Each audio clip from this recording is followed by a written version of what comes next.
آج میں یہ چاہ رہا تھا کہ ہم یہ نا طلاق کا چیپٹر ختم کر لیں. نیکسٹ ہے نشوز و رجم. نشوز کا ایک تذکرہ. نشوز یہاں ہے ایراز کے معنی میں. بلا وجہ کا آپ کہنے کی بیوی کے اوپر شاؤٹنگ کر رہا ہے، چیخ رہا ہے، چلا رہا ہے. بیوی کو بھی لگ رہا ہے کہ یہ اپنا مجھ سے تنگ ہے، جان چھڑوانا چاہتا ہے. تو اب وہ بیوی کہے کہ بھائی سکون سے رہو، جتنا خرچہ دے سکتے ہیں نا مجھے دے دو، میں راضی. یہاں سے جو ہے وہ پھر مسئلہ پیدا ہوا نکاح مسیار کا. یعنی شوہر بھی تو اب تیز ہے نا، وہ یہ کہتا ہے بھائی بیوی میں تو گناہگار ہوں گا، دوسری شادی میرا حق ہے، وہ میں نے کر لی ہے، اب عدل میں نہیں کر سکتا، طلاق میرا حق ہے تو میں تمہیں طلاق دیتا. تو وہ کہتی ہے نہیں طلاق نہ دو، بھلے عدل نہ کرو. کہ ایک خاتون کا شوہر فوت ہو گیا تو اللہ تعالیٰ نے کہا کہ اس نے عدت گزارنی ہے، 4 مہینے 10 دن اس کی عدت سوگ میں رہے گی نا، ٹھیک ہے، تیار نہیں ہو. اب اس میں بھی وہ یہ چاہتے تھے بھائی کو پیغام نکاح بھیج دیں، پیغام نکاح سے بھیجنے کوئی اور سبقت نہ لے دیں، 4 مہینے 10 دن انتظار کر لو. نہیں، تو کہتے ہیں کہ نکاح کے بعد اگر وہ خاندان کو بچانے کے لیے اگر یہ جائز ہے تو نکاح کے وقت میں بھی اگر شور کنڈیشن لگا دے اور عورت راضی ہو جائے تو باہر رضامندی سے جو بھی سوشل کانٹیکٹ ہے بیسیکلی انہوں نے اس کو کانٹیکٹ کی طرح دی، تو جس کے اوپر ان کی رضامندی ہو جائے. اگر بیوی کوئی شرطیں لگا دے تو شوہر پوری کرے. اس کو پتا ہے کہ وہاں جس کتابی سے اس نے نکاح کر لیا، کتابی سے بھی نکاح جائز ہے نا، یہودی عیسائی اور جو پاک باز، وہاں کی جو مسلم ہے پیدائشی، اس سے بھی نکاح جائز ہے، اس نے نکاح کر لیا. اب اس کو پتا ہے کہ اس نے تو وہاں جانا کوئی اور میں نے یہاں ٹکنا کوئی. تو اب نتیجہ کیا نکلنا ہے؟ سیپریشن. کیا یہ نکاح کر سکتا ہے؟ تو وہ کہتے ہیں ہاں کر سکتا ہے. کیوں؟ یعنی اپنی بیوی کو یوں کہنا کہ تم میری ماں کی طرح مجھ پہ حرام، اس کو زہار کہتے ہیں. زہار پشت. دور جاہلیت میں اس کو طلاق کنسیڈر کیا جاتا تھا، لیکن اسلام میں آ کے اس کو طلاق کنسیڈر نہیں کیا گیا. سمجھ بھی نہیں سکتے نا آج کل آپ مطلب کوئی سوچ سکتے ہیں کوئی عالم، کوئی مفتی، کوئی فقیر مطلب اتنی کوئی رخصت پیدا کرے جو اللہ کے رسول صلی اللہ علیہ وسلم نے پیدا کی. ہمارے استاد سے کہتے تھے کہ یار بات یہ رسول اللہ کا جو ظرف تھا ہمارے فقہا کا وہ ظرف نہیں ہو سکتا، کبھی بھی نہیں ہو سکتا. آپ صلی اللہ علیہ وسلم کے جو فتاوی ہیں، جس طرح سے آپ سائل کی رہنمائی، اور یہ ایک نہیں ہے بہت سے. اور اگر اس نے احتراماً اس کو ماں کہہ دیا، زہار کی نیت سے نہیں، ویسے ہی کہہ دیا احترام کے لیے، ویسے کہ جیسے میری ماں میرے لیے محترم ہے ایسے تو میرے لیے محترم ہے، کم ہی ایسا کہنا لیکن چلے تو. لیکن وہ کہتے ہیں پھر زیار نہیں ہوگا، یعنی اس کی نیت کا اعتبار ہوگا نا. سلیان یہ ہے کہ شوہر جو ہے وہ اپنی بیوی پہ زنا کا الزام لگائے. الزام یہ مطلب اسے اپنی آنکھوں سے دیکھا اور کہے کہ میں نے دیکھا اس کو بدکاری.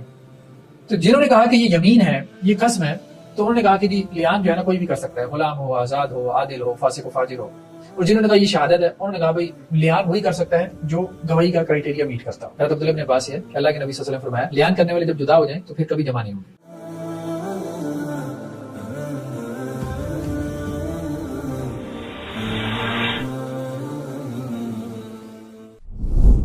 بسم اللہ الرحمن الرحیم. آج میں یہ چاہ رہا تھا کہ ہم یہ نا طلاق کا چیپٹر ختم کر لیں. نیکسٹ ہے نشوز و رجم. نشوز کا ایک تذکرہ. نشوز یہاں ہے ایراز کے معنی میں. شوہر جو ہے نا وہ اپنی بیوی سے ایراز کر رہا ہے. شادی کے 5-7 سال بعد ویسے ہی اس کی بیوی میں رغبت یا انٹرسٹ کم ہو جاتا ہے. بہرحال وہ مختلف فیکٹرز بیان کرتا ہے. اس میں شوہروں کی بھی کوتاہی ہو سکتی ہے، بیویوں کی بھی ہوتی ہے، صحیح بات ہے. جب ان کے بھی 2-4 بچے ہو جاتے ہیں، جسم ڈھیلا پڑ جاتا ہے، ٹھیک ہے، جسم بھاری ہو جاتا ہے، اپنا خیال نہیں رکھتی، نہ صفائی ستھرائی کا.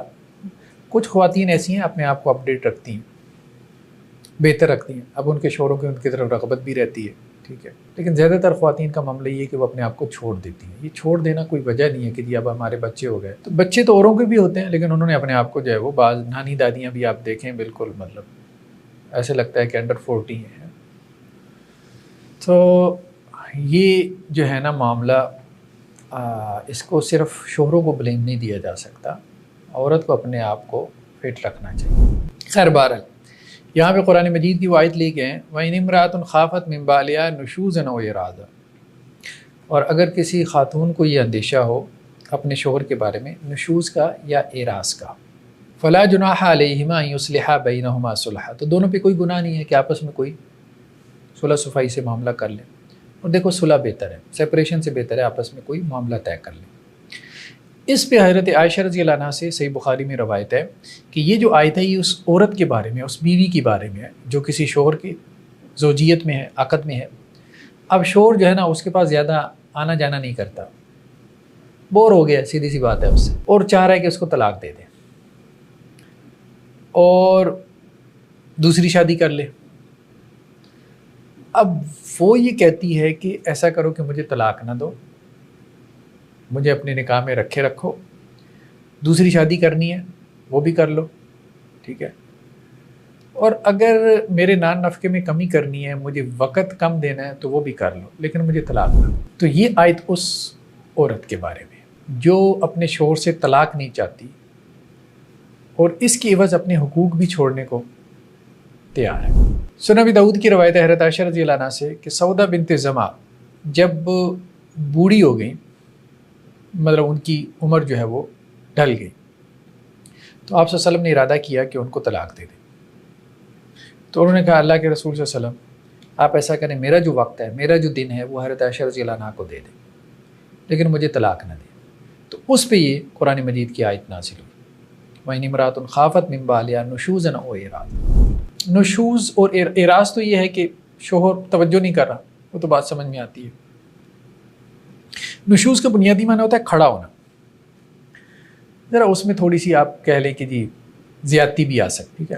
بلا وجہ کا آپ کہہ لیں کہ جی بیوی کے اوپر شاؤٹنگ کر رہا ہے، چیخ رہا ہے، چلا رہا ہے، ٹھیک ہے، مطلب بیوی کو بھی لگ رہا ہے کہ جی یہ اپنا مجھ سے تنگ ہے، جان چھڑوانا چاہتا ہے، اریٹیٹ ہو رہا ہے.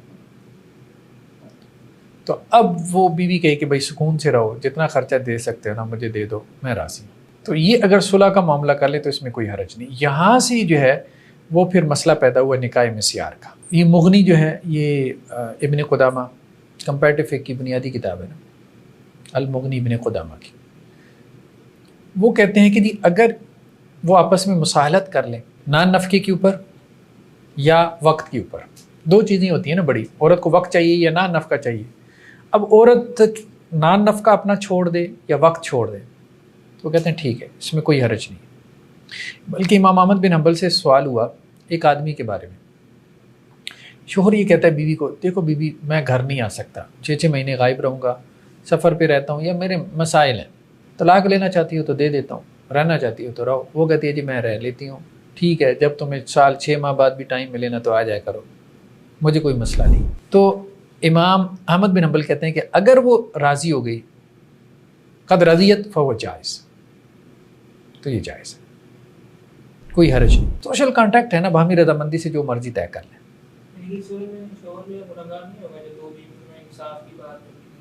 ہاں اس صورت میں جو ہے وہ گناہگار نہیں ہوگا. یعنی شوہر بھی تو اب تیز ہے نا، وہ یہ کہتا ہے بھائی بیوی میں تو گناہگار ہوں گا، دوسری شادی میرا حق ہے، وہ میں نے کر لی ہے، اب عدل میں نہیں کر سکتا، طلاق میرا حق ہے تو میں تمہیں طلاق دیتا ہوں.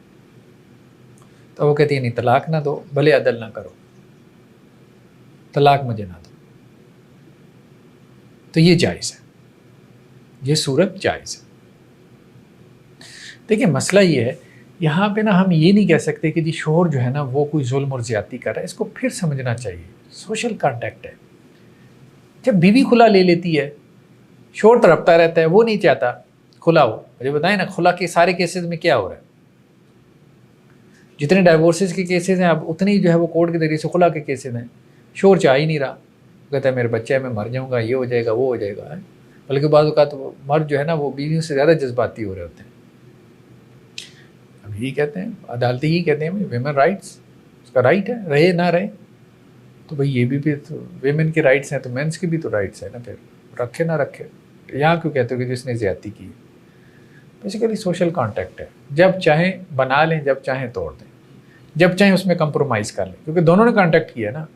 تو اپنے جو رائٹس ہیں جب چاہیں اس میں سے چھوڑ دیں. بیسیکلی یہ لین دین کا تعلق ہے، میاں بیوی کا تعلق لین دین کا تعلق ہے. ٹھیک ہے، لین دین سے یہ چل رہا ہوتا ہے، الا ماشاء اللہ. ٹھیک ہے، قرآن تو یہ کہتا ہے کہ دل بڑا کرو، وہ بات ٹھیک ہے، قرآن تو یہ کہتا ہے کہ دل بڑا کرو، دین بھی یہ کہتا ہے، شوہر کو بھی یہ کہتا ہے، بیوی کو بھی یہ کہتا ہے. بھائی کوئی تو مطلب دل بڑا کرے نا اور دینے والی پوزیشن لے، وہ بات ٹھیک ہے. لیکن اگر کوئی نہیں اب چاہتا تو اب کیا کرے؟ تعلق تو قانونی ہے نا، اخلاقی تقاضا تو یہی ہے کہ دل بڑا کرنا چاہیے اور اس کو چلانا چاہیے. اخلاقی تقاضا یہی ہے، قانونی تقاضے بالکل ڈفرینٹ ہے.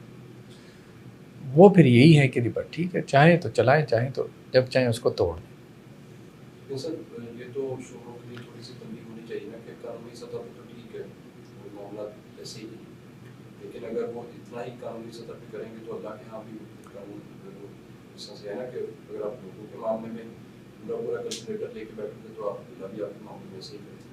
لیکن اگر اخلاق کی سطح پہ جاؤ گے تو پھر آپ کے لیے بھی وہی ہے کہ اخلاقی سطح پہ اگر کوئی کرے تو بہتر ہے، بہتر ہے. لیکن اصل مسئلہ یہ ہے کہ بہت ساری چیزیں ہمارے کلچر اور تمدن نے پیدا کرتی. عرب سوسائٹی میں سیپریشن کو بری چیز تھی نہیں، نہ خلا بری چیز تھی، نہ ڈائیورس بری چیز تھی. ٹھیک ہے، اب اس کے بعد دوبارہ شادی بہت سمپل تھا، عورتوں کی 4 5 شادیاں عام چیز تھی. ٹھیک ہے، یہ نہیں کہ جی اب اس کو ڈائیورس ہو گئی، اس نے خلا لے لی تو اس پہ کوئی عیب لگ گیا. یا اب یہ کوئی دوسری درجے کی عورت بن گئی ہے. ٹھیک ہے, ایسا نہیں تھا. تو اب وہ مطلب انہوں نے اس کو نا سر پہ سوار نہیں کیا ہوا تھا, جیسے ہمارے ہاں یہ چیز سر پہ سوار ہو گئی ہے نا. سوسائٹی کا ایک آپ کہہ لیں کہ جی ایک ایسا ایک نام سے بنی ہوئی ہے کہ ہم نے اس کو ایک گالی بنا دیا ہے نا, طلاق کو یا خلا کو ایک گالی بنا دی ہے. تو بیسیکلی تو لوگوں کو ایجوکیٹ کرنے کی ضرورت ہے, نہ تو ڈائیورس جو ہے جو متعلقہ ہے وہ کوئی گالی ہے نہ, اور پھر یہ کہ سیکنڈ تھرڈ فورتھ میرج پہ بھی پابندیاں ہیں. اب وہ پابندیاں ہونے کی وجہ سے بھی اب کیا وہاں تو کیا ہے کہ اب عشرہ مبشرہ میں آپ اٹھا کے دیکھ لیں 7 8 شادی ہیں. ٹھیک ہے, تو دیکھیں نا قرآن کا انداز کیا ہے. سورہ بقرہ میں آپ دیکھیں انسان حیران رہ جاتا ہے. مطلب عربوں کی ذرا سوچ کو تھوڑا سا نا کہ ایک خاتون کا شوہر فوت ہو گیا تو اللہ تعالیٰ نے کہا کہ بھائی اس نے عدت گزارنی ہے, 4 مہینے 10 دن اس کی عدت ہے, سوگ میں رہے گی نا. ٹھیک ہے, تیار نہیں ہوگی. اب اس میں بھی وہ یہ چاہتے تھے بھائی کوئی پیغام نکاح بھیج دیں. پیغام نکاح اس لیے بھیج دیں کوئی اور سبقت نہ لے جائے, 4 مہینے 10 دن انتظار کر لو. نہیں, تو اللہ نے ان کے لیے رخصت نکالی. ہاں, اشارے کنائے سے بات کر لو. ٹھیک ہے, تاکہ تمہاری رہے, تمہیں سکون مل جائے کہ تمہارا پیغام پہنچ گیا ہے, اور وہ تو اللہ کے پاس پہنچ گیا نا, شہید ہو گیا. ٹھیک ہے, اللہ کے یہاں اس کو درجات مل گیا, حوریں مل گئیں, اب یہ والی تمہیں مل جائے. ٹھیک ہے, تو کہنے کا مقصد یہ ہے کہ وہ اس معاملے میں بڑے جو ہے وہ کھلے ڈولے تھے. متوفا انا کی بات ہو رہی ہے کہ اس کو بھی وہ تاریزن اشارے کنائے سے پیغام پہنچانا چاہتے تھے. وہ جو اس دور میں نا یہ جو آئے گا ہمارا جو کلچر ہے اس میں یہ فرینڈ شپ اور گرل فرینڈ بوائے فرینڈ کا جتنا کلچر آسان کر دیا گیا نا, وہاں پر نکاح کا اور طلاق کا نکاح کا بہت آسان. بریک اپ اور یہ فرینڈ شپ کا چکر ہے نا, یہ ہے. صحیح بات ہے. یہاں جتنے تیزی سے بریک اپس ہوتے ہیں اور جتنی تیزی سے جو ہے ہمارے یہاں ڈیٹنگ کلچر اور ایکسٹرا میرٹل ریلیشن شپ قائم ہوتے ہیں, اتنی وہاں پہ نکاح طلاق تیزی سے ہو رہا تھا. وہ حلال کی طرف زیادہ تھا, حلال کی طرف زیادہ تھا. وہی ہے, ایسے ہی وہ حلال کی طرف زیادہ ہی حرام کی طرف لگے ہوئے. نفسیات وہی ہے. یہی بات ہے کہ ایسی چیزوں کو اگر رواج دیا جائے. اب بھی کچھ چیزیں عرب کلچر میں تو ہیں, سیکنڈ میرج وغیرہ یہ چیزیں عام ہیں, لیکن ان کے یہاں بھی کچھ اب نا بدعات پیدا ہو گئی ہیں. خاص طور پہ حق مہر بہت انہوں نے چڑھا دی, بہت زیادہ. تو اب عورت کیا کرتی ہے, وہ حق مہر لیتی ہے. اب اس کے بعد اسے پتہ ہے کہ جی اب میں اس سے اگر نہ علیحدگی بھی لے لوں نا, اتنا حق مہر مجھے مل گیا کہ سکون سے زندگی گزار سکتے ہیں, آرام سے وہ خلا لے لیتی. تو خیر بہرحال یہ ساری چیزیں ایسی ہیں کہ ہم ان پہ قدغنے نہیں لگا سکتے. یہ سارا کچھ تو چلنا ہے. ٹھیک ہے, لالچ کا, گریڈ کا عنصر, ایسی چیزوں کو مائنس نہیں کر سکتے. ہم لوگوں کو ایجوکیٹ کر سکتے ہیں بھائی یہ چیزیں نہیں ہونی چاہیے.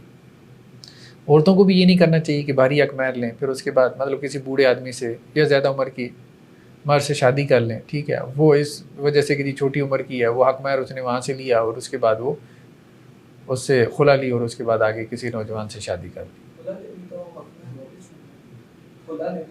ہمارے یہاں عدالتیں جو ہیں نا وہ اس طرح سے واپس نہیں کرواتی نا. ہم تو قانونی بات کر رہے ہیں نا, قانونی بات کر رہے ہیں. وہ تو شریعت کی بات ہے نا کہ حق مہر واپس کرنا ہے. تو خیر بہرحال ہم نے کہا تھا کہ نکاح مسیار جو ہے یہ ہمارے یہاں بعض عرب علماء نے اس کی اجازت دی ہے, نکاح مسیار کی. اور نکاح مسیار کی بنیاد یہی ہے. نکاح مسیار وقتی نکاح نہیں ہے جسے متع کہتے ہیں, وقتی نکاح نہیں. متع تو حرام ہے نا, لیکن نکاح مسیار کے جواز کا فتویٰ ہمارے یہاں علماء نے, بعض علماء نے دیا, اگرچہ اس میں بھی اختلاف ہے. کچھ علماء جو ہے وہ نکاح مسیار کو بھی کہتے ہیں کہ یہ ٹھیک نہیں.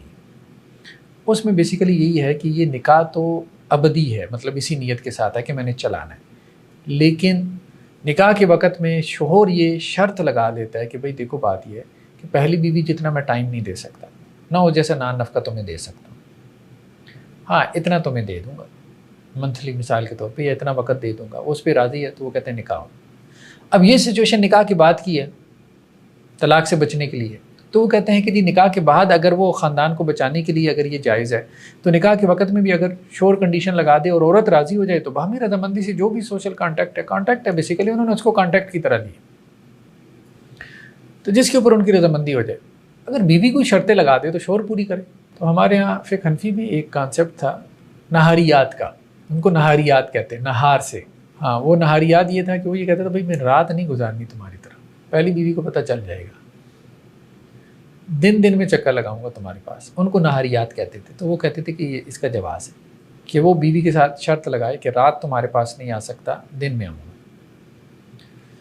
تو بہرحال فقہا کی ایک جماعت یا معاصر اہل علم کی ایک جماعت نے اس کو جواز بخشا. لیکن نکاح مسیار اور نکاح ہوتا ہے اس میں بڑا فرق یہ ہے کہ نکاح مسیار ابدی ہمیشہ کی نیت سے ہوتا ہے. ہاں مطلب میں جو ٹائم سیٹ ہوتا ہے نکاح ہاں نکاح مطلع تو وقتی نکاح ہے، وہ وقتی نکاح. ہاں ایسے ہی ہے، ایسے ہی. تو بیسیکلی کچھ لوگوں نے کہہ دیا کہ متع ہے نہیں، متع تو وقتی نکاح ہوتا ہے نا، یہ متع نہیں. ہاں اس میں یہ ہے کہ عورت اپنے کچھ حقوق چھوڑ دیتی ہے، یہ بات ہے. اب سوال یہ پیدا ہوا کہ وہ اپنے حقوق چھوڑ سکتی ہے، تو انہوں نے کہا بھائی اس کے حقوق ہیں، حقوق العباد ہیں، چاہے تو چھوڑ دے. تو بات ان کی ویلڈ تھی. لیکن یہ بات بھی ٹھیک ہے کہ اس کو بڑے پیمانے پہ سوسائٹی میں رواج دینا یہ درست معلوم نہیں ہوتا. ہاں ایک انڈیویجول کے کیس میں اب آپ کہیں کہ ایک بندہ تنگی کی حالت میں ہے، وجہ اس کے کہ زنا میں پڑے، وہ جیسے قرآن کہتا ہے نا ذالک لمن خشی العنۃ منکم، دوسری کی لونڈی سے نکاح کرنا. تو اگر کسی کو زنا میں پڑنے کا اندیشہ ہے تو وہ چلو دوسری کی لونڈی سے نکاح کر لے، زنا سے بچ جائے. ٹھیک ہے، لیکن قرآن نے یہ بھی کہا کہ بہتر ہے اس سے بچو. نکاح کی یہ صورت کہ دوسری کی لونڈی سے نکاح کرنا ہے، بہتر ہے اس سے بچو. تو اسی طرح سے نکاح مسیار سے کہنے کا مقصد یہ کہ بچنا چاہیے. یہ نکاح کی کوئی پسندیدہ صورت نہیں ہے. لیکن یہ ہے کہ اب اصل میں مسئلہ یہ پیدا ہوا نا کہ عرب دنیا سے بھی، ہمارے یہاں سے بھی نوجوان گیا باہر یورپ وغیرہ میں پڑھنے کے لیے. اب بی ایس وہاں پہ 4 سال کا ہے، ایم ایس کے لیے گیا 3 سال ہیں، پی ایچ ڈی کے لیے گیا 3 سال ہیں. اب وہ کیا کرے 3 سال کیا کرے گا وہاں؟ جس قسم کا وہاں پہ ماحول ہے، وہاں پہ یہاں پہ وہ یورپ بنا ہوا ہے تو یہاں پہ اس کے لیے رہنا مشکل ہو جاتا ہے. اور وہاں تو ہے ہی بے حیائی، اتنی بے حیائی ہے اور اتنی اپرچونیٹیز ہیں، تو وہ کیا کرے گا؟ اب وہاں سوالات پیدا ہونا شروع ہوئے کہ کیا کرے. اب وہ بچہ پڑھنے کے لیے گیا ہے، ٹھیک ہے، وہ مشکل سے جو ہے وہ 8 گھنٹے 12 گھنٹے جاب کر کے اپنی فیسیں پوری کرتا ہے. ایسے ہی ہے نا ہمارے یہاں پاکستانی اسٹوڈنٹ کیا کر رہے ہیں، ویٹر کی جاب کر رہے ہیں، وہاں پہ جو ہے وہ یہ اوبر کی اور یہ مطلب یہ جابس کر رہے ہیں، ٹیکسی چلا رہے ہیں، اور پھر اپنا جو ہے وہ فیسوں کا خرچہ جو ہے وہ پورا کر رہے ہیں، اور کچھ انہوں نے اس میں سے بچا کے گھر بھی بھیجنا ہوتا ہے. ایسے میں وہ کیسے نکاح کرے گا؟ اپنے بیوی کا خرچہ کیسے اٹھائے گا؟ ٹھیک ہے، قرضے کے اوپر چل رہا ہوتا ہے، بلکہ یہاں سے ویزے کے پیسے ادھار لے کے گیا ہوتا ہے، اور وہ ادھار بھی وہ قسطوں میں اتار رہا ہوتا ہے. ٹھیک ہے، بہت مشکل. تو یہی معاملہ بینی وہاں پہ بھی پیش آیا. پوری دنیا سے اب گئے ہیں لوگ وہاں پڑھنے کے لیے، ہائر ایجوکیشن کے لیے. تو اب وہاں یہ مسئلہ پیش آیا کہ وہ وہاں کیا کریں. تو اب عرب علماء تو وہ ان چیزوں کو، مسائل کو سمجھتے تھے، انہوں نے پھر جو ہے وہ رستے نکالے نوجوانوں کو برائی سے بچانے کے لیے. ہمارے یہاں زیادہ شعور نہیں ہے اتنا زیادہ کہ اصل مسائل کے. ہمارے یہاں تو بس مسلکی مسائل میں الجھے ہیں علماء، اسی سے باہر نہیں نکلتے. انہیں کیا پتہ لگے کہ نوجوانوں کے کیا مسائل ہیں.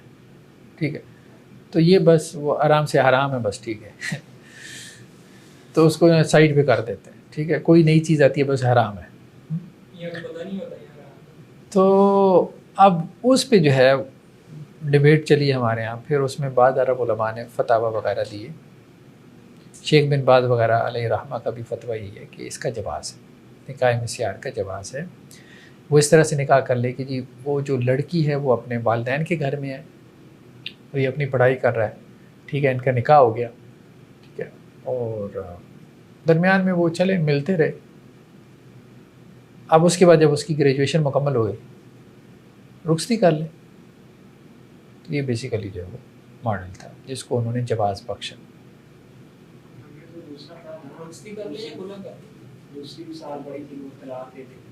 کیا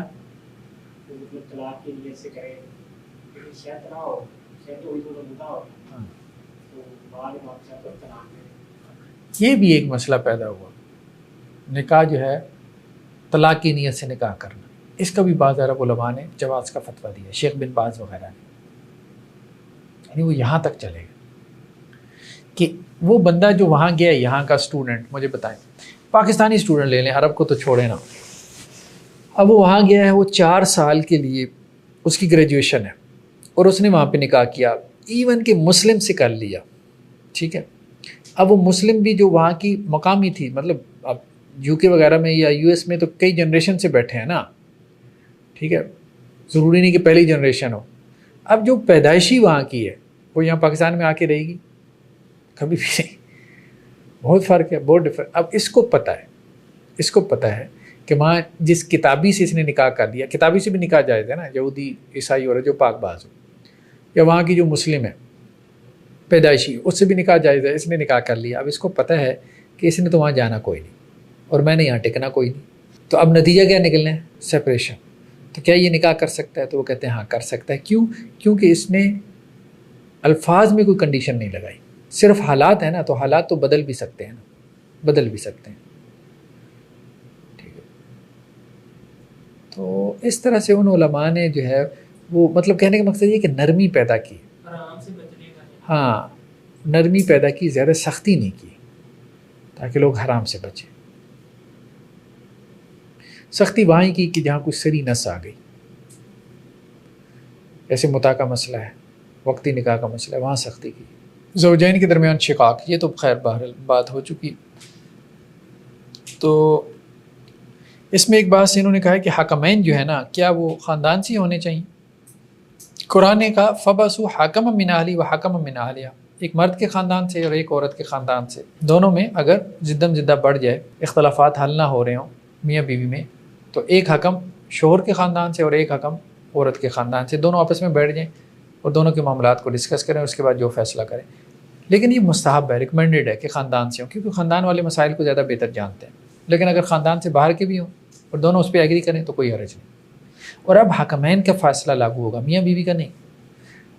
جب انہوں نے ان کے حوالے فیصلہ کر دیا, اب وہ دونوں یہ فیصلہ کرتے ہیں بھائی جدائی, سپریشن, تو اب سپریشن ہوگی. اب وہ یہ نہیں کہہ سکتے کہ جی ہم نے رہنا ہے, نہیں, یا تو اپنا فیصلہ ان کے حوالے نہ کریں. جب ان کے حوالے کر دیا تو فیصلہ حکمین کا لاگو ہوگا, اور وہ خاندان کے علاوہ بھی ہو سکتے ہیں. دو ہی ہونے چاہیے یا پھر ہاتھ کا ہاں پنچایت بھی بیٹھ جاتی ہے, لیکن بہتر ہے کہ فیصلہ جو ہے نا وہ دو کے پاس ہو. باقی مشاورت باقی سے بھی ہو جائے, مشاورت میں کوئی حرج نہیں. مشاورت میں تو آپ کافی سارے لوگوں کو شریک کر سکتے ہیں, اس میں کوئی حرج کی بات نہیں. نیکسٹ کیا ہے؟ زہار, یعنی اپنی بیوی کو یوں کہنا کہ تم میری ماں کی طرح مجھ پہ حرام ہو, اس کو زہار کہتے ہیں. زہار پشت سے. تو دور جاہلیت میں اس کو طلاق کنسیڈر کیا جاتا تھا, لیکن اسلام میں آ کے اس کو طلاق کنسیڈر نہیں کیا گیا, اس کے طلاق کے اسٹیٹس کو ختم کر دیا گیا. ویسے تو دیکھیں نا, کنائے سے طلاق ہو جاتی ہے نا, کنائے سے طلاق ہو جاتی ہے, ہم نے پڑھا تھا. طلاق میں بعض الفاظ صریح ہوتے ہیں اور بعض کیا ہوتے ہیں, کنائے ہوتے ہیں. جیسے اس کو کہنا کہ جی جاؤ, ہاں میری طرف سے تم فارغ ہو, یا ماں کے گھر جا کے رہو, تو اس سے بھی طلاق ہو جاتی ہے. تو اس کو یہ کہنا کہ تم میرے اوپر ماں کی طرح حرام ہو ہیں, تو یہ بھی کنائے کے الفاظ, لیکن ان سے طلاق نہیں ہوتی. بھلے طلاق کا ارادہ کرے پھر بھی طلاق ہوگی نہیں ہوگی. کیوں؟ کیونکہ شریعت نے اس کو طلاق کنسیڈر نہیں کیا. اب اس میں واضح حکم آ گیا نا, اس لیے اب یہ زہار ہی کنسیڈر ہوگا, طلاق کنسیڈر نہیں ہوگی. یعنی قسم کنسیڈر ہوگی اور اس کی کیا کرے گا؟ کفارہ دے. تو بہرحال زہار کے بارے میں علماء کا اتفاق ہے کہ یہ حرام ہے. میری بات ہے, بیوی کو ماں کیوں کہے, ہے تو یہ حرام کام. تو اس حرام کام کے اوپر اب اس کو ایک پنشمنٹ دی گئی اور وہ اس کا کفارہ ہے. ٹھیک ہے, تو قرآن نے کہا نا کہ جو لوگ تم میں سے اپنی بیویوں سے زہار کرتے ہیں تو ان کی مائیں نہیں بن جاتی. ان کی مائیں وہی ہیں جنہوں نے ان کو پیدا کیا, اور وہ ایک منکر بات کر رہے ہیں, وہ بات جو اللہ کو ناپسند ہے. تو اس کا مطلب ہے یہ حرام, اور وہ ایک جھوٹی بات کر رہے ہیں. تو سنن کی روایت ہے اوس بن ثابت سے. اوس بن ثابت جو ہے انہوں نے اپنی بیوی حضرت خولہ سے کیا کیا؟ زہار کیا. تو اللہ کے رسول صلی اللہ علیہ وسلم کے پاس آئیں, آپ سے شکایت کی. تو اللہ تعالیٰ نے ان کی شکایت کو سنا 7 آسمانوں کے اوپر. تو انہوں نے شکایت کیا کی؟ اللہ کے رسول, اوس بن ثابت انہوں نے مجھ سے شادی کی, جب میں جوان تھی تو میرا بڑا پیچھا کرتے تھے. ٹھیک ہے, اب جب میں بوڑھی ہو گئی ہوں, بچے پیدا کر دیے, تو اب مجھے کہتا ہے کہ تم تو میری ماں ہو. ٹھیک, اس پہ اللہ کے رسول صلی اللہ علیہ وسلم نے کہا بھائی بات یہ دیکھو, ہمارے پاس تو اب رواج یہی ہے کہ یہ طلاق کنسیڈر ہوتی ہے. تو انہوں نے کہا پھر میں اللہ تعالیٰ سے شکوہ کرتی ہوں. ایک روایت میں یہ بھی انہوں نے کہا جی میرے چھوٹے چھوٹے بچے ہیں, اگر تو اوس ان کو اپنے پاس رکھیں گے تو ضائع کر دیں گے. چھوٹے بچوں کی انہوں نے کیا تربیت کرنی ہے, اور اگر میں ان کو اپنے ساتھ ملا لوں گی بھوکے رہ جائیں گے, باپ ہی نہیں, میں کہاں سے کھلاؤں گی. تو اس پہ قرآن مجید کی آیات نازل ہوئے، اور ام المومنین حضرت عائشہ رضی اللہ عنہ کہتی ہیں کہ اللہ تعالیٰ نے ان کی آواز جو ہے وہ 7 آسمانوں کے اوپر سے سن لی. تو اس پہ قرآن مجید کی آیات کیا نازل، قد سمع اللہ قول التی تجادلک فی زوجہا، اللہ نے اس خاتون کی بات سن لی کہ جو آپ سے جھگڑا کر رہی تھی اپنے شوہر کے بارے میں، وتشتکی الی اللہ، اور اللہ کی جناب میں شکایت کر رہی تھی، واللہ یسمع تحاورکما، اور اللہ تعالیٰ تم دونوں کی گفتگو سن رہا تھا، یعنی آپ صلی اللہ علیہ وسلم کی اور حضرت خولہ کی.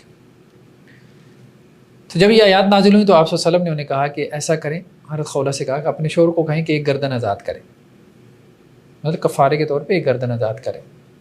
تو انہوں نے کہا جی ان کے پاس تو نہیں ہے، غلام ہے ہی نہیں، کہاں سے غلام آزاد کریں. تو اللہ کے رسول نے کہا بھائی پھر 2 مہینوں کے لگاتار روزے رکھیں. تو انہوں نے کہا جی بہت بوڑھے ہیں، وہ تو روزے نہیں رکھ سکیں گے. تو پھر اللہ کے رسول نے کہا بھائی 60 مساکین کو کھانا کھلا دیں. تو انہوں نے کہا جی ان کے پاس تو اتنا مال بھی نہیں ہے کہ 60 مساکین کو کھانا کھلائیں. تو آپ صلی اللہ علیہ وسلم فرمایا پھر ایسا ہے کہ میں کھجوروں کا ایک ٹوکرا دے دیتا ہوں، تو انہیں کہیں جا کے وہ غریبوں مسکینوں میں تقسیم کر دیں. تو انہوں نے کہا ٹھیک ہے، ایک ٹوکرا آپ دے دیں، ایک میں دے دیتی ہوں. تو اللہ کے رسول صلی اللہ علیہ وسلم نے کہا اچھا ٹھیک ہے، جاؤ آپ 60 مساکین میں یہ بانٹ دو. ٹھیک ہے. تو اور یہ ان کے چچا زاد تھے نا، ورجی الابن امک، اور اپنے چچا زاد کی طرف لوٹ جاؤ، مطلب رجوع کر لو، اس کا کفارہ ادا کرو اور رجوع کر لو. ایک اور سنن کی روایت میں سلمہ بن صخرہ، انہوں نے اپنی بیوی سے جو ہے وہ زہار کیا. زہار کیا کیا؟ زہار یہ کیا کہ جی رمضان کے مہینے میں تم میرے اوپر مثال کے طور پہ ماں کی طرح حرام ہو، رمضان کے مہینے میں. پھر رمضان کی ایک رات میں کیا ہوا، صبر نہیں ہوا انہوں نے اور بیوی کے ساتھ تعلق قائم کر لیا. پھر آپ صلی اللہ علیہ وسلم کے پاس آئے تو اللہ کے رسول نے کہا اچھا یہ کیا کیا، مطلب ٹھیک ہے اب قسم اٹھائی تھی تو پوری کرتے. پھر اللہ کے رسول بس اب ٹھیک ہے ہو گیا، اب کیا کریں. تو آپ صلی اللہ علیہ وسلم فرمایا حرر رقبہ، یہ غلام آزاد کرو. تو کہنے لگی جی اب غلام کیا آزاد کروں، مطلب گردن کیا آزاد کروں، میرے پاس تو اپنی گردن ہے. پھر وہ تو آزاد کرنے گئے ہیں. ما املک رقبہ غیرہ، مطلب یہی گردن ہے جو آپ کو نظر آ رہی ہے، اس کے علاوہ تو کوئی نہیں میرے پاس. اس کے بعد اللہ کے رسول نے کہا پھر 2 مہینے کے روزے رکھو. تو انہوں نے کہا جی آپ 2 مہینے کے روزے کہہ رہے ہیں، مطلب رمضان کے 1 مہینے میں صبر نہیں ہوا، تو اب آپ کہہ رہے ہیں کہ جی 2 مہینے کے روزے رکھو لگاتار ہیں. تو جس سے فرض روزوں میں صبر نہیں ہوا تو وہ 2 مہینے کے نفل روزوں میں کیا صبر کرے گا. تو پھر اللہ کے رسول نے کہا کہ اچھا ایسا کرو، پھر ایک وسق جو ہے نا کھجور 60 مسکینوں میں تقسیم کر دو. تو انہوں نے کہا جی اللہ کے رسول اس ذات کی قسم جس نے آپ کو حق نبی بنا کے بھیجا، ہم نے رات جو ہے وہ بھوکے گزاری ہے. تو آپ صلی اللہ علیہ وسلم فرمایا پھر ایسا کرو کہ بنو زریق میں چلے جاؤ. بنو زریق ان کا قبیلہ تھا، اس کے عامل کے پاس، وہ ہر قبیلے میں ایک عامل ہوتا تھا نا، زکوٰۃ کلیکٹ کرتا تھا. تو بنو زریق کے عامل کے پاس چلے جاؤ اور میرا نام لینا اور اسے کہنا بھائی تمہارے پاس جو زکوٰۃ اور صدقات جمع ہوئی ہے نا تو اس میں سے مجھے دو. ٹھیک ہے، ایک وسق کھجور مجھے دو. تو وہ پھر آئے اور اپنے قبیلے کے پاس، بنو زریق کے پاس، اور کہنے لگے کہ دیکھو میں نے تم سے مسئلے پوچھے تھے اور تم نے تو مجھے اتنا تنگ کیا اور جیسے مولوی حضرات سخت مسئلے بیان کرتے ہیں. وجد تو عندکم الضیق وسوء الرأی، مطلب ڈرا کے جو ہے نا میرا وہ بری رائے پیش کر کے برا حال کر دیا تھا تم نے. اور دیکھو میں اللہ کے رسول کے پاس آیا ہوں، کیا خوبصورت آپ صلی اللہ علیہ وسلم نے جو ہے وہ مجھے جواب دیا. ٹھیک ہے، اس میں اللہ کے رسول نے یہ بھی کہا تھا فاطم 60 مسکین، اور پھر کیا کہا وکل انت، خود بھی کھاؤ اپنے اہل و عیال کو بھی کھلاؤ. مگر صرف یہ نہیں کہا، وہ صدقات کی جو کھجوریں ہیں مسکینوں میں بھی بانٹنی ہے. تمہارے پاس بھی کچھ نہیں ہے نا، تم بھی تو مسکین ہو نا، تو اپنے آپ کو بھی اور اپنے گھر والوں کو بھی ان مساکین میں شمار کرنا اور تمہارا بھی حصہ بنتا ہے ان میں. ٹھیک ہے، تو مطلب شریعت کا حکم بھی توڑو اور کھجوریں بھی کھاؤ. یہی صورتحال ہو گئی تھی. تو اللہ کے رسول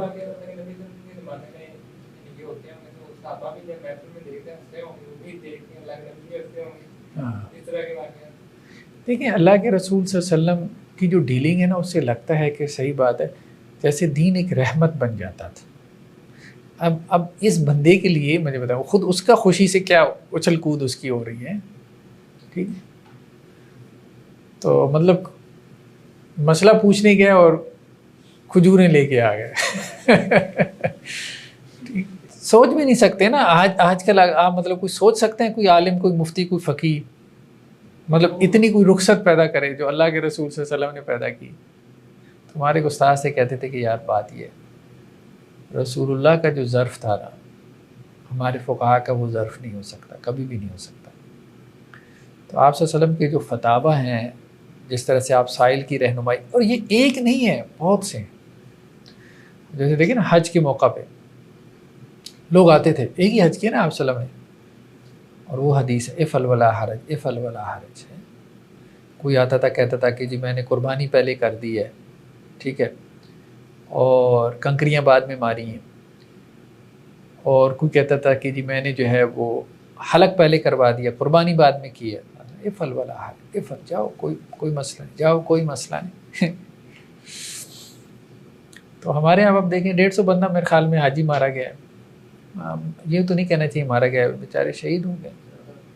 اب اس میں سے ایک بڑی تعداد وہ ہوگی جن کو مفتیوں نے سخت فتوے دیے ہوں گے، یقین مانیں۔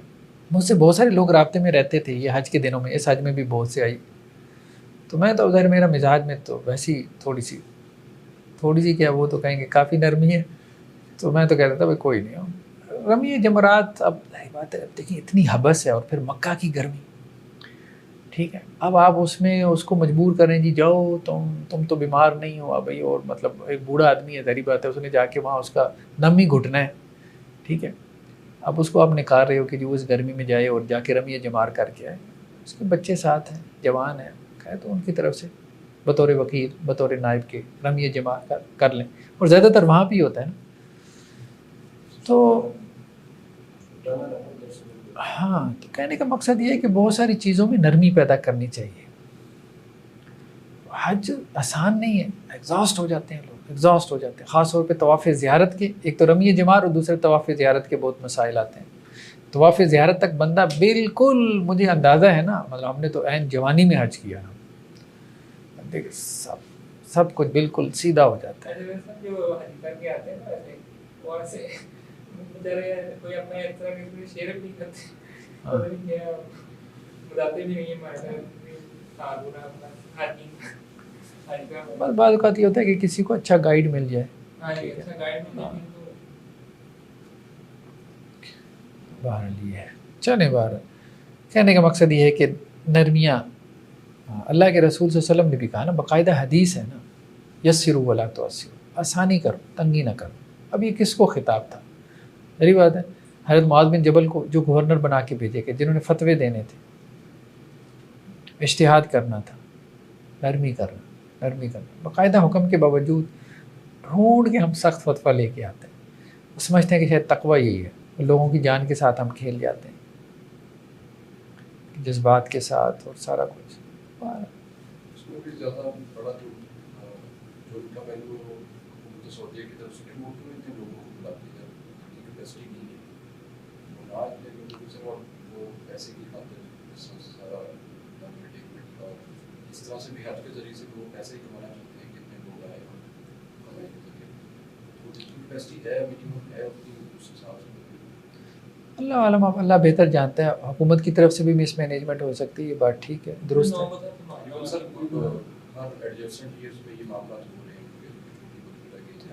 ان کی طرف سے بھی، اور بعض اوقات یہ بھی ہو سکتا ہے کہ جی مجمع کو آپ سمجھائیں، مجمع ہی نہ سمجھتا ہو، یعنی باقاعدہ بار بار اعلان بھی کیا جائے۔ لیکن میرے خیال میں ایک بڑا مسئلہ ہے جو حکومت کی طرف سے اصل کوتاہی ہے نا، وہ لینگویج کی ہے۔ مقامی لوگوں کو، ان کے شرطوں کو عربی کے علاوہ کوئی بات سمجھ میں ہی نہیں آتی۔ اب سارا گائیڈ کرنے والا، رہنمائی کرنے والا وہ شرطا ہے یا ان کے جو مقامی لوگ، تو یہ باقاعدہ ان کو لینگویجز سکھانی چاہیے، ٹھیک ہے نا، اپنے جو وہاں کے ان کے سیکیورٹی کے ادارے ہیں دوسرے، ان کو لینگویجز سکھائیں باقاعدہ۔ اور اب تو یہ چیز مشکل بھی نہیں رہے گی نا، چھوٹی سی ایک ڈیوائس ہاتھ میں پکڑ لیں، ٹھیک ہے، وہ ڈیوائس ٹرانسلیٹ کر دے گی اگلا کیا بول رہا ہے، اس کو عربی میں ٹرانسلیٹ کر دے گی، یہ عربی میں بولے، اور وہ ڈیوائس اس کو اس کی زبان میں سنا دے گی. اب تو اے آئی نے اتنی ترقی کر لی ہے, ایڈوانس ہو گئی, تو یہ کوئی زیادہ مشکل نہیں ہو گیا, اس کو کیا جا سکتا ہے. تو لینگویج ایک بڑی رکاوٹ, بیریئر بن جاتی ہے. اپنی زبان میں لگے ہوتے ہیں, لوگوں کو بات سمجھ میں نہیں آ رہی ہوتی. نیکسٹ مسئلہ یہ ہے کہ کیا جو ہے وہ زہار اسی بات کے ساتھ مختص ہے کہ ماں جو ہے نا یہ کہے کہ جی تو میری ماں کی طرح حرام ہے, یا محرم رشتوں میں سے کسی کا بھی نام لے کہے کہ تو میری بہن کی طرح حرام ہے, پھر بھی زہار ہو جائے گا. تو یہ اختلافی مسئلہ ہے. تو بعض یہ کہتے ہیں, جن میں سے جمہور تو یہ کہتے ہیں کہ جی یہی الفاظ ہیں, قرآن میں یہی ہے کہ ماں کہا ہے تو پھر زہار ہے, ماں کے علاوہ نہیں, ماں کے علاوہ زہار نہیں. لیکن اناف یہ کہتے ہیں کہ نہیں, ماں کے علاوہ اگر کسی بھی محرم رشتے کا نام لے لیا تو پھر بھی زہار ہو جائے گا. اور اگر اس نے احتراماً اس کو ماں کہہ دیا, زہار کی نیت سے نہیں, ویسے ہی کہہ دیا احترام کے لیے, مطلب ایسے کہ جیسے میری ماں میرے لیے محترم ہے ایسے تو میرے لیے محترم ہے, کم نہیں ہے ایسا کہنا, لیکن چلے تو لیکن وہ کہتے ہیں پھر زہار نہیں ہوگا, یعنی اس کی نیت کا اعتبار ہوگا نا, اس کی نیت کا اعتبار ہوگا. زہار کے اثرات کے اثرات تو ظاہری بات ہے یہی ہیں کہ جی بیوی کے پاس آنا اب حرام ہے جب تک کفارہ نہ دے. کفارہ دے گا تو بیوی کے پاس آ سکے گا, ٹھیک ہے. اور کفارہ جو ہے کب واجب ہوگا, جب وہ بیوی کی طرف مطلب واپس آئے گا. واپس آنے کا مختلف مفہوم بیان کیے گئے. اچھا ایک مسئلہ اور پیدا ہوا ہے کہ اگر کفارہ ادا کرنے سے پہلے اس نے بیوی کو ٹچ کر لیا تو کیا کوئی ڈبل کفارہ, اضافی کفارہ؟ کوئی اضافی کفارہ نہیں ہے. کفارہ بہرحال بہتر تو یہ ہے کہ ٹچ کرنے سے پہلے ادا کرے, بیوی کو مس کرنے سے پہلے کفارہ ادا کرے. کفارہ وہی ہے جو آ گیا کہ ایک غلام کو آزاد کرے, اگر اس کی استطاعت نہ ہو تو 60 روزے رکھے لگاتار, اگر اس کی استطاعت نہ ہو تو 60 مساکین کو کھانا کھلائے. نہیں ایک وقت کے, ایک وقت کے, اس میں بھی ایک وقت کے. نہیں ایسا نہیں ہے, ایسا نہیں, 2 وقت کا. نیکسٹ کیا ہے جی, فسخ نکاح. یہ تیسری چیز آ گئی نا, طلاق, خلا اور فسخ نکاح. فسخ نکاح مطلب نکاح کا ختم ہو جانا, ٹھیک ہے. تو 2 قسم کے اسباب ہوتے ہیں فسخ نکاح میں. ایک تو یہ ہے کہ نکاح میں کوئی ایسا خلل واقع ہو جائے کہ جو بنیادی خلل ہو. مثال کے طور پہ انہوں نے کہا کہ جی جب نکاح یعنی عقد نکاح ہو گیا, بعد میں پتہ چلا کہ وہ آپس میں رضائی بہن بھائی تھے, یعنی کسی خاتون نے آ کے کہا کہ میں نے تو ان دونوں کو دودھ پلایا ہوا ہے. ایسے ہوئی ہیں کیسز, پھر وہ نکاح ختم ہو جائے گا, یعنی مستقل خلل ہے نا. دوسرا کیا ہے کہ عارضی خلل, یعنی ایسا خلل واقع ہو گیا نکاح میں جو بعد میں طاری ہوا. ٹھیک, مثال کے طور پہ زوجین میں سے کوئی ایک مرتد ہو گیا, نکاح ختم ہو جائے گا, خود ہی ختم ہو جائے گا نا, کہنے کا مقصد یہ. اب پتہ چل گیا کہ یہ دونوں رضائی بہن بھائی ہیں, تو اس میں کوئی طلاق کی ضرورت ہے, خلا کی ضرورت ہے؟ نہیں. فسخ نکاح کا مطلب ہے کہ نکاح ختم ہو گیا. اگر ایک مرتد ہو گیا تو نکاح ختم ہو گیا نا. ہاں, عدت کے اندر اندر اگر وہ اسلام قبول کر لے تو نکاح باقی ہے, عدت گزر گئی تو نکاح ختم. وہی ہے مطلب, عدت تو ظاہری بات اس نے گزارنی ہے نا.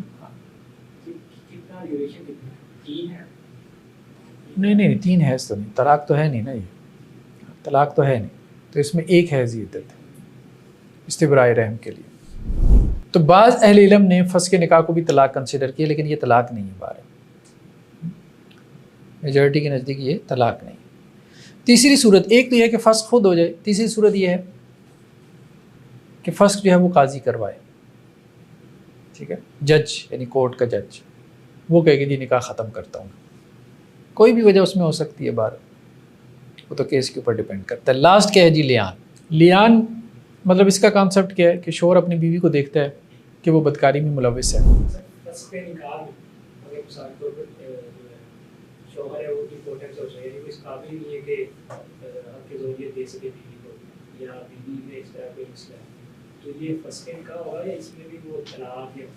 فسخ نکاح ہو سکتا ہے, فسخ نکاح ہو سکتا ہے, بالکل ہو سکتا ہے.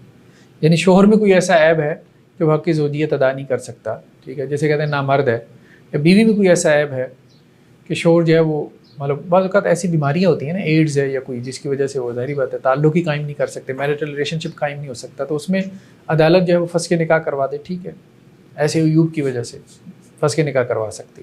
لیکن اگر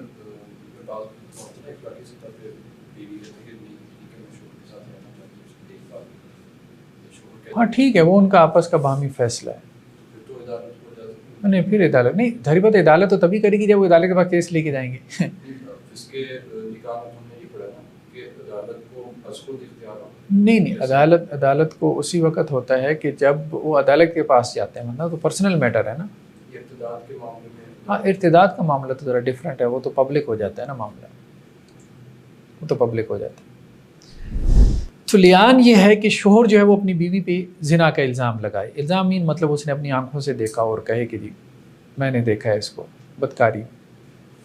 تو اب اس میں دین نے کیا ہے لیان کا حکم دیا. تو شوہر کیا کرے گا؟ اپنی بیوی پہ زنا کی تہمت لگائے گا اور 4 مرتبہ یہ بات کہے گا کہ وہ سچ کہہ رہا ہے کہ اس نے اپنی بیوی کو حالت زنا میں دیکھا ہے، فلاں کے ساتھ ملوث دیکھا ہے. اور 5ویں مرتبہ کہے گا کہ اس کے اوپر اللہ کی لعنت ہو اگر وہ جھوٹا ہو. تو یہاں سے لیان کا لفظ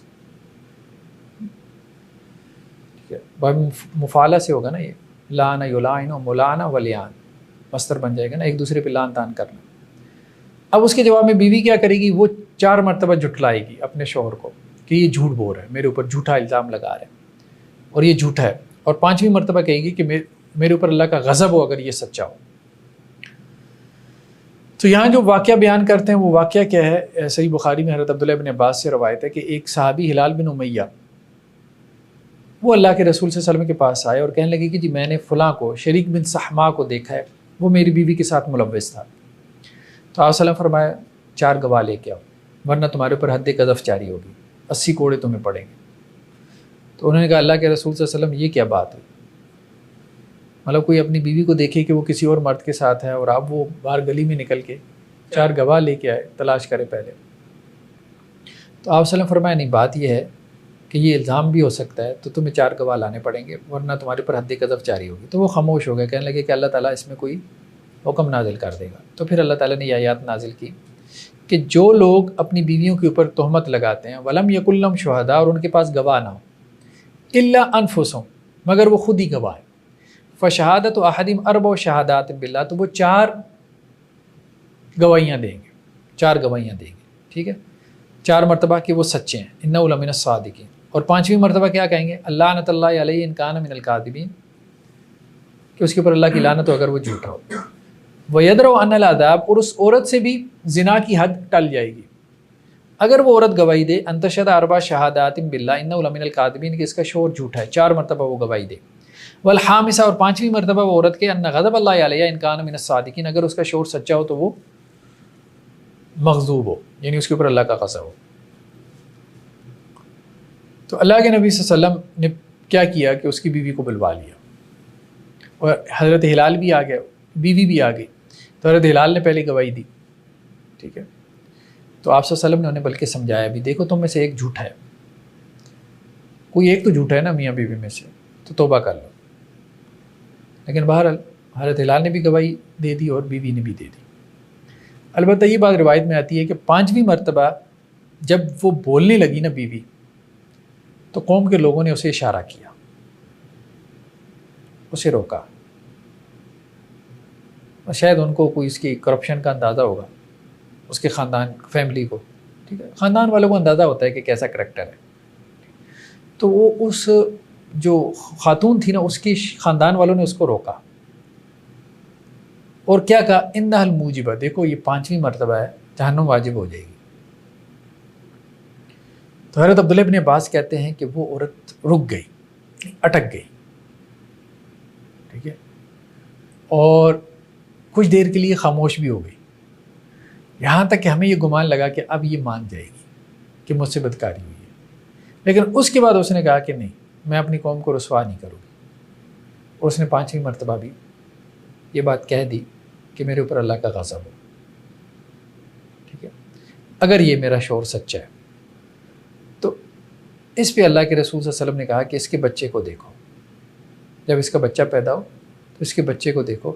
اگر اس کا بچہ جو ہے اس کی آنکھیں مطلب سرمئی ہوں اور اس کی جو الیتین مطلب جسے ہم کہتے ہیں کیا ہپس کہتے ہیں وہ بھاری ہوں، اور اس کے جو یہ ساکین مطلب یہ جو پنڈلیاں ہیں مطلب وہ خوب گوشت والی ہوں، بھری ہوئی ہوں، تو یہ پھر اس کا نہیں ہے، ہلال بن امیہ کا نہیں، شریک بن صحمہ کا ہے۔ نشانیاں ہوتی ہیں نا، بچہ اپنے باپ کے اوپر جاتا ہے، اب اس کا بچہ ایسے ہی پیدا ہوا، جو آپ صلی اللہ علیہ وسلم نے کہا تھا وہ شریک بن صحمہ کے اوپر ہی گیا، اپنے باپ پہ نہیں گیا۔ تو اس پہ آپ صلی اللہ علیہ وسلم کو جب بتایا گیا تو اللہ کے رسول صلی اللہ علیہ وسلم نے کہا کہ دیکھو اگر اللہ کی کتاب کا فیصلہ نہ ہوتا تو میں اس پہ حد جاری کرتا، لیکن نہیں، مطلب کیافے کے اوپر حد نہیں ہے، حد جو ہے وہ ظنی علم کی بنیاد پہ نہیں ہوگی، حد یقینی علم کی بنیاد پہ ہوگی۔ یقینی علم کیا تھا؟ اللہ کی کتاب۔ اللہ کی کتاب کیا کہتی تھی کہ جی گواہ نہیں ہے۔ اب یہی مسئلہ ہمارے یہاں پیدا ہوا نا ڈی این اے کا، ڈی این اے کی بنیاد پہ حد ہوگی کہ نہیں ہوگی؟ اللہ کے رسول صلی اللہ علیہ وسلم کہہ رہے ہیں کہ جی بچہ ایسا ایسا ہو نا، تو یہ باپ کا ہے ہی نہیں، وہ دوسرے کا ہے، پہلے کہہ دیا، وہ بچہ بھی ایسا ہی نکلا، مشابہت اس کی اس سے ہو گئی جس کے اوپر زنا کی تہمت تھی، ساری مشابہتیں اس سے نکل آئیں، تو اب کیا حد جاری ہوگی؟ نہیں۔ تو اس لیے ڈی این اے کی بنیاد پہ حد یہ کمزور موقف ہے۔ ہاں تعزیر ہو سکتی ہے، تعزیر اور چیز ہے، حد اور چیز ہے۔ تعزیر مطلب جج کی طرف سے کوئی سزا، حد تو وہ سزا ہے نا جو دین نے مقرر کر دی۔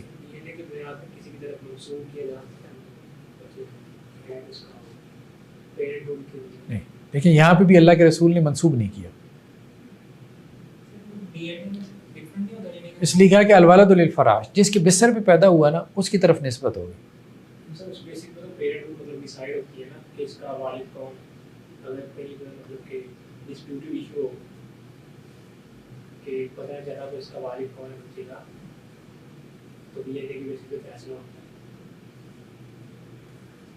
ڈی این اے کی بنیاد پہ آپ فیصلہ، ایک مسئلہ یہ ہے کہ وہ کیافہ ہے، ڈی این اے آپ کا کیافہ کی جو ہے وہ قسم ہے، تو زن کی بنیاد پہ آپ فیصلہ نہیں کر سکتے، ٹھیک ہے نا، آپ زن کی بنیاد پہ اس کو کوئی ولدیت اسائن نہیں کریں گے، یہ مسئلہ۔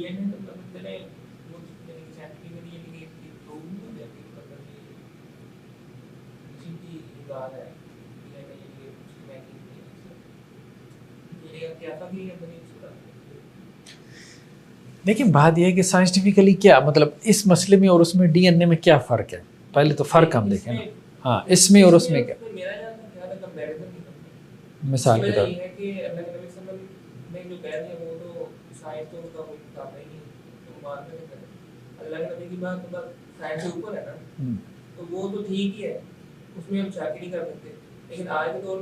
اس کے باوجود اس بچے کی نسبت اس کے باپ کی طرف نہیں ہوئی، میں یہ کہہ رہا ہوں، اب بات سمجھے نا، اللہ کے نبی صلی اللہ علیہ وسلم نے یہ کہہ دیا، اس کے بعد اس بچے کی نسبت کس کی طرف ہوئی؟ شریک بن صحمہ کی طرف ہوئی؟ نہیں۔ اب بات سمجھے نا، بچے کی نسبت کس کی طرف ہوئی؟ جس کے بستر پہ وہ پیدا ہوا۔ اس بات کو سمجھے، آپ صلی اللہ علیہ وسلم نے یہی تو بات کہی کہ لولا ما مضى من کتاب اللہ کان لی ولا شان، اللہ کی کتاب نہ ہوتی تو پھر میں دیکھتا، ٹھیک ہے، لیکن آپ صلی اللہ علیہ وسلم نے اس سب کے باوجود کیا فیصلہ کیا؟ نہ اس پہ حد جاری کی، ٹھیک ہے، اور نہ ہی بچے کی نسبت جو ہے شریک بن صحمہ کی طرف کی۔ تو یہ تو وہی آپ جو بات کہہ رہے ہیں، یہ تو ڈی این اے سے زیادہ قوی دلیل تھی، لیکن آپ صلی اللہ علیہ وسلم نے نہیں کی۔ ڈی این اے بھی ظاہری بات ہے، ڈی این اے کی رپورٹ کتنے لوگوں کو سمجھ میں، یہ سب کو سمجھ میں آتی ہے نا، یہ مشاہدہ ہے، بچہ جو ہے وہ اپنے باپ، یہ مطلب وہ چیز ہے نا جو نیوٹن کہتا تھا نا، گریوٹی ہے، دکھا سکتے ہیں نا ہم، ایک سائنس وہ ہے جو آپ سب کو دکھا سکتے ہو نا، گریوٹی ہے، یہ دیکھ، ڈی این اے آپ کس کو دکھا سکتے ہو؟ مطلب ایک غریب مسکین کو تو ڈی این اے کا مطلب ہی نہیں سمجھ میں آئے گا، غریب مسکین کیا، میجورٹی کو، جس کو سمجھ میں بھی آئے گا اس کو کہیں کہ یہ رپورٹ پڑھے، مطلب بلڈ کی رپورٹ نہیں پڑھی جاتی ہے ایک عام آدمی سے، وہ جو اس کی جو اسپیلنگ لکھے ہوتے ہیں، ٹھیک ہے، کہ اس کے بلڈ میں یہ چیز ہے، وہ بیچارہ اس کو صحیح طرح سے پروناؤنس نہیں کر سکتا، وہ ڈی این اے کی رپورٹ کیا پڑھے گا، ٹھیک ہے۔ ڈاکٹرز ایک دوسرے سے لڑ رہے ہوتے ہیں کہ جی یہ پروننسیشن ٹھیک نہیں ہے فلاں لفظ کی، ہاں، پھر مسئلہ یہ ہے کہ اس رپورٹ میں غلطی کا امکان ہے کہ نہیں ہے، چلیں وہ سنسیئر تھا، لیکن غلطی ایرر کا امکان تو ہے نا، رپورٹیں غلط ہو جاتی ہیں نا، ہو جاتی ہیں، ایرر کا امکان ہے، ہیومن ایرر ہے، کہیں پہ بھی آ سکتا ہے. اس معاملے میں یعنی کہ عادت پر ہی کر لیتے ہیں. ہاں یہ ہے کہ اصل مسئلہ ہوتا ہے ریپ کے کیسز میں، جہاں کسی کے ساتھ زیادتی ہوئی ہو، وہاں ڈی این اے کو بنیاد بنا کے آپ کوئی تعزیراً، حد نہیں، تعزیراً کوئی سزا جاری کرنا چاہتے ہیں اور آپ کے پاس کچھ اور ایویڈنسز بھی ہوں تو ٹھیک ہے، کوئی حرج نہیں، کر سکتے ہیں. جیسے وہ ایک خاتون کا کیس ہوا تھا نا کہ سڑک کنارے اس کو، وہ جو فرانس کی خاتون تھی، سیالکوٹ جا رہی تھیں اور موٹر وے کے کنارے ان کا فیول ختم ہو گیا تو وہ کسی نے ان کو جو ہے وہ لوٹ بھی لیا اور ریپ بھی کیا. اس قسم کے کیسز میں آپ کر سکتے ہیں. کوئی عادی مجرم ہے آپ اس کو کریں، اب اس کا کوئی ریکارڈ ہے. جو صاحب دوسرے شریف انصاف ان کو نہیں پوچھا گیا کہ وہ اس لفظ سے یا نہیں؟ یہاں پہ یہ بات نہیں، یہاں پہ ظاہری بات ہے وہ خود نہیں نہ آئے. اصل میں دین نہ ہمارا اس کا یہ نہیں ہے تقاضا کیجیے آپ لوگوں کے پیچھے پڑیں، ہاں جتنا ظاہر آ گیا بس ٹھیک ہے. یہ تو اب ہمارا ایک کلچر بن گیا، ہاں ہم لوگوں کا نکالیں سارا کچھ. اس کی دو صورتیں لیان کی. ایک صورت تو یہ ہے کہ وہ مرد کیا کرے، اپنی بیوی پہ زنا کی تہمت لگائے اور 4 گواہ نہ لا سکے تو ظاہری بات ہے پھر وہ. دوسری صورت کیا ہے کہ وہ جو ہے نا وہ اولاد کا انکار کرے. ایک تو زنا کی تہمت لگائیں، بھائی میں نے دیکھا ہے، بھائی اس کو ملوث دیکھا ہے، ٹھیک ہے. دوسرا یہ کہ وہ کہے نہیں یہ میری اولاد نہیں ہے. نہیں، ایک تو ویسے ہی کہہ دیتا ہے نا، وہ نہیں، سنجیدگی سے وہ کہے بھائی میں تو باہر تھا 2 سال سے، یا اس کو پتہ ہے نا میرا بیوی سے تعلق قائم ہوا کہ نہیں، تو وہ کہتا ہے بھائی یہ کہاں سے لے آئی، پریگننٹ کہاں سے ہوگی، میرا تمہارے ساتھ تعلق ہی نہیں قائم ہوا. تو اب وہ کہتا ہے یہ میری اولاد ہی نہیں ہے. ٹھیک ہے اس نے نہیں دیکھا لیکن وہ پریگننٹ ہے تو ظاہری بات ہے اس کو یہ تو پتہ ہے نا اس کے ساتھ اس کا تعلق قائم ہوا کہ نہیں ہوا. تو اس سے بھی جو ہے وہ لیان لازم آ جاتا ہے. جی اب حاکم جو ہے، نیکسٹ مسئلہ کیا ہے کہ حاکم جو ہے وہ لیان کا فیصلہ کرے گا، اور وہ کیا کرے گا، دونوں کو پہلے نصیحت کرے گا، مرد کو بھی اور عورت کو بھی. اللہ کے رسول صلی اللہ علیہ وسلم کی یہ حدیث بھی سنائے کہ دیکھو جس عورت نے جو ہے وہ کسی خاندان میں دوسری نسل کو داخل کر دیا تو اس کا اللہ سے کوئی تعلق نہیں، اور اللہ تعالیٰ اس کو جنت میں داخل نہیں کرے گا. کسی کی نسل تو نہ بگاڑے. تو جس عورت نے یہ کام کیا، نسل بگاڑ دی، خاندان کا شجرہ بگاڑ دیا، فیملی ٹری بگاڑ دیا، تو اللہ تعالیٰ اس کو جنت میں داخل نہیں کرے گا اور اس کا اللہ سے کوئی تعلق بھی نہیں. اور اسی طرح جس مرد نے اپنی اولاد کو دیکھا اور اسے پتہ ہے کہ یہ اس کی اولاد ہے، پھر وہ کہتا ہے کہ جی یہ میری نہیں ہے، اسے اللہ تعالیٰ قیامت والے دن ذلیل و رسوا کریں گے علی رؤوس الاشہاد، لوگوں کے سامنے. یعنی جانتے بوجھتے مرد بھی تو ایسا نہ کرے کہ انکار کرتے، اپنی اولاد کو ماننے سے انکار کرتے. ایک سوال یہ پیدا ہوا کہ لیان جو ہے یہ یمین ہے یا گواہی ہے. لیان وہ جو کہا گیا نا چار گواہیاں، شہادات کا لفظ استعمال ہوا نا، وہ 4 قسمیں ہیں یا 4 گواہیاں. تو امام مالک، امام شافعی یا میجورٹی کا کہنا یہ ہے کہ یہ قسم ہے. لیان کیا ہے؟ قسم ہے. ایک مرد جو ہے یہ جو 4 مرتبہ کہہ رہا ہے تو یہ 4 قسمیں کھا رہا ہے نا، 4 گواہیاں نہیں دے رہا. اصل میں یہ فرق کہاں پڑتا ہے؟ فرق یہ پڑتا ہے کہ یمین کے لیے تو کوئی شرط نہیں ہے، کوئی بھی بندہ قسم اٹھا سکتا ہے. گواہی کے لیے شرط کیا ہے؟ عادل ہونا چاہیے. تو وہ پھر کہتے ہیں کہ جی جو فاسق ہے نا اس کی تو گواہی معتبر نہیں ہے، تو اس کا لیان کیسے معتبر ہوگا؟ یعنی ایک فاسق و فاجر، اگر لائف پارٹنر کوئی فاسق و فاجر ہے تو وہ تو 4 قسمیں آرام سے اٹھا لے گا اگلے کو بدنام کرنے کے لیے، خواہ کے کیس بنانے کے لیے. آواز سمجھ؟ تو اس لیے جمہور یہ کہتے ہیں کہ لیان جو ہے یہ یمین ہے. یہ کیا ہے؟ یہ قسم ہے. تو اب قسم کا مطلب یہ ہے کہ وہ 4 قسمیں اٹھا رہا ہے. اور ایک روایت میں بھی یہ الفاظ ہیں حضرت عبداللہ بن عباس کی، لولا الایمان، یمین کی جمع ایمان، کہ اگر قسمیں نہ ہوتی تو میرا اور اس کا معاملہ پھر علیحدہ ہوتا. تو آپ صلی اللہ علیہ وسلم نے اس کو شہادات کو، قرآن میں لفظ شہادات کا ہے لیکن آپ صلی اللہ علیہ وسلم نے اس کی تشریح کی ایمان سے. تو میجورٹی اس طرف چلے گی کہ یہ 4 قسمیں، یعنی کوئی بھی اٹھا سکتا ہے، اس میں اس باس میں نہیں پڑھنا. ٹھیک ہے کہ جی گواہ یا گواہی کی یہ شرائط ہیں، عادل ہونا چاہیے، فلاں امکان، فاسق فاجر نہیں ہونا چاہیے. امام ابو حنیفہ کا کہنا یہ ہے کہ یہ شہادت ہے، کیونکہ قرآن کے الفاظ کیا ہیں، فشہادت احدہم اربع شہادات باللہ، 4 گواہیاں.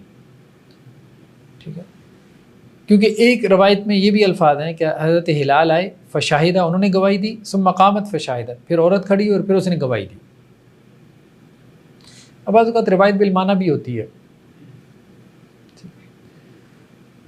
تو جنہوں نے کہا کہ یہ یمین ہے، یہ قسم ہے، تو انہوں نے کہا کہ جی لیان جو ہے نا کوئی بھی کر سکتا ہے، غلام ہو، آزاد ہو، عادل ہو، فاسق و فاجر ہو. اور جنہوں نے کہا یہ شہادت ہے، انہوں نے کہا بھائی لیان وہی کر سکتا ہے جو گواہی کا کرائٹیریا میٹ کرتا ہو. ٹھیک ہے، یعنی آزاد ہونا چاہیے، مسلمان ہونا چاہیے، اور یہ ہے کہ اس کے اوپر کوئی حد قذف بھی نہ ہو، یعنی پہلے کسی کے اوپر تہمت نہ لگا چکا ہو، کوئی حد نہ جاری ہو چکی ہو. ٹھیک ہے، تو وہ گواہی. امام ابن قیم وغیرہ نے کہا کہ لیان جو ہے نا اس میں ہم دونوں چیزوں کو ہی شامل کر سکتے ہیں، یعنی قسم بھی ہے اور ایک اعتبار سے گواہی بھی ہے، دونوں چیزیں اس میں ہو سکتی ہیں. لیان سے انکار کرنا، اب اگر لیان کے لیے جمع ہو گیا، اب ان میں سے ایک پھر جاتا ہے، اگر شور پھر جاتا ہے تو ظاہری بات ہے اس پہ کیا ہوگا، بات تو اس نے کھول دی ہے نا، تہمت تو اس نے لگا دی ہے، حد قذف ہوگی. حد قذف کیا ہے؟ 80 کوڑے. اگر وہ پھر جاتا ہے، مطلب وہ کہتا ہے کہ جی نہیں میرا بس گمان تھا، مجھے لگتا ہے مجھے غلطی لگی ہے، اب غلطی کی سزا بھگتو، 80 کوڑے. دوسرا یہ ہے کہ عورت جو ہے نا وہ، کیونکہ اللہ کے رسول صلی اللہ علیہ وسلم نے کہا تھا نا البینہ او حد فی ظہرک، گواہی لے کے آؤ، گواہی نہیں ہے تو آپ پھر حد کے لیے تیار ہو جاؤ. تو ائمہ ثلاثہ کا موقف یہی ہے. ٹھیک ہے کہ اگر لیان سے پھر جاتا ہے تو اس پہ حد قذف ہوگی، شوہر. امام ابو حنیفہ کا موقف یہ ہے کہ نہیں، صرف لیان سے پھرنے سے اس پہ حد قذف جاری نہیں ہوگی، بلکہ ابھی تو وہ لیان سے صرف رکا ہے نا، صرف رکا ہے. تو اگر وہ کہتا ہے کہ جی میں نے جھوٹ بولا تھا، پھر اس کے اوپر حد قذف جاری ہوگی. ویسے نہیں، صرف لیان سے رکنے سے نہیں جاری ہوگی. اسی طرح سے معاملہ جو ہے وہ عورت کا بھی ہے. اگر وہ کہتی ہے جی نہیں میں نے تو لیان کرنا ہی نہیں، تو جمہور یہ کہتے ہیں کہ اس پہ حد جاری ہوگی. کون سی؟ زنا کی، 100 کوڑے یا پھر رجم. امام ابو حنیفہ کہتے ہیں کہ نہیں، اس پہ حد جاری نہیں ہوگی. اگر وہ لیان کرنے سے رک گئی ہے تو صرف اس بنیاد پہ حد جاری نہیں ہوگی. ہاں اگر وہ کہیں نا کہ میں نے زنا کی ہے، کیونکہ حد ثابت ہوگی اس کی کمٹمنٹ، مطلب کمٹ کرنے سے. اقرار کرے گی نا وہ کہ مجھ سے ہوا ہے، یا پھر 4 گواہیاں ہوں گی. جب تک اقرار نہیں ہے، گواہیاں نہیں ہیں، تو آپ کیسے حد؟ صرف اس بات سے کہ وہ کہتے ہیں میں نے لیان نہیں کرنا، آپ اس پہ حد جاری نہیں کر سکتے. یہ امام ابو حنیفہ علیہ رحمہ کا موقف ہے، اور یہ موقف زیادہ بہتر معلوم ہوتا ہے، محتاط ہے.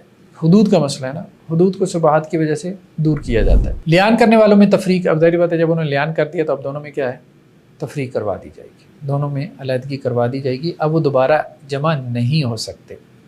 حضرت عبداللہ بن عباس سے ہے کہ اللہ کے نبی صلی اللہ علیہ وسلم فرمایا لیان کرنے والے جب جدا ہو جائیں تو پھر کبھی جمع نہیں ہوں گے. حضرت علی اور عبداللہ بن مسعود رضی اللہ عنہ سے بھی روایت ہے کہ سنت یہی ہے کہ لیان کرنے والے کبھی جمع نہیں ہوں گے. دارقطنی کی روایت ہے. کب ان میں جدائی واقع ہوگی؟ جب وہ لیان سے فارغ ہوں گے تو اس وقت ان میں جدائی ہو جائے گی. یہ امام مالک کا موقف ہے. امام شافعی کا موقف یہ ہے کہ جب شوہر جو ہے وہ لیان کر چکا ہوگا تو اس وقت جدائی ہو جائے گی. امام مالک کہتے ہیں کہ دونوں جب لیان کر چکے ہیں تو اس وقت جدائی ہوگی. امام ابو حنیفہ کہتے ہیں کہ نہیں، دونوں کے لیان کرنے سے بھی نہیں ہوگی، حاکم بعد میں جدائی کا فیصلہ کرے گا. ٹھیک ہے، بظاہر یہ محسوس ہوتا ہے کہ دونوں کے لیان کرنے سے جدائی ہو جاتی ہے. حاکم کا فیصلہ ایک اضافی فیصلہ ہے. اب ایک مسئلہ پیدا ہوا کہ لیان جو ہے یہ طلاق ہے، یہ فسخ نکاح ہے. تو جمہور علماء یہ کہتے ہیں کہ یہ فسخ نکاح ہے. لیان کیا ہے؟ فسخ نکاح ہے. ٹھیک ہے. امام ابو حنیفہ کہتے ہیں کہ یہ طلاق بائن ہے، یعنی اس نے طلاق کے لفظ نہیں بھی بولے پھر بھی کیا ہے، طلاق بائن ہے. اس کی وجہ یہ ہے کہ وہ یہ کہتے ہیں کہ جو سیپریشن کا کیس شوہر کی طرف سے انیشیٹ ہوتا ہے وہ طلاق ہے. اس اصول کے اوپر انہوں نے لیان کو طلاق کہا ہے. لیکن لیان جو ہے زیادہ بہتر یہی بات معلوم ہوتی ہے کہ یہ فسخ نکاح ہے، طلاق نہیں. اس کی وجہ یہ کہ طلاق میں رجوع کا حق حاصل ہوتا ہے، لیان میں رجوع کا حق نہیں ہوتا. طلاق میں آپ دوبارہ اس کے بعد نکاح کر سکتے ہو، جیسے ایک طلاق بائن ہوئی ہے. لیان میں آپ دوبارہ نکاح نہیں کر سکتے. پھر طلاق میں جو ہے اس کے لیے نان نفقہ ہے. ٹھیک ہے، طلاق رجعی کی صورت میں مسکن ہے، گھر بار ہے، لیکن لیان کی صورت میں نہیں. اور اگر سر عورت کی طرف سے لیان انیشیٹ ہو تو پھر بھی وہی پروسیس ہے ہاں، اگر عورت کی طرف سے ہو تو پھر بھی جی. دوسرا کیا ہے کہ اولاد جو ہے اس کی نسبت کس کی طرف ہوگی؟ اولاد کی نسبت ماں کی طرف ہوگی. حضرت عمر بن شعیب سے روایت ہے کہ اللہ کے رسول صلی اللہ علیہ وسلم نے 2 لیان کرنے والوں کی اولاد کے بارے میں کیا فیصلہ کیا کہ وہ جو بچہ ہے نا ماں کا وارث ہوگا اور ماں بچے کی وارث ہوگی، باپ کی نہیں، کیونکہ باپ تو علیحدہ ہو گیا نا، اس نے تو مطلب یہی کہا کہ میری تو اولاد ہی نہیں۔ لیکن اگر کوئی لیان کی صورت میں لیان ہو گیا، اب اس کے بعد کوئی اس عورت پہ تہمت لگاتا ہے بدکاری کی، تو اس شخص کے اوپر حد قذف جاری ہو، اور کوئی اس کی اولاد کو جو ہے وہ تانا دیتا ہے کہ یہ ولد الزنا ہے، حرام کا بچہ ہے، اب ظاہر بات ہے اس نے اس کی ماں کو زنا کی تہمت لگائی، اس پہ بھی حد قذف جاری ہو، یعنی لیان کے بعد اس عورت کو جو ہے وہ محصنات کا درجہ حاصل ہو جاتا ہے، یعنی آپ اس پہ تہمت نہیں لگا سکتے۔ چلیں جی، سبحانک اللہم و بحمدک، نشہد ان لا الہ الا انت۔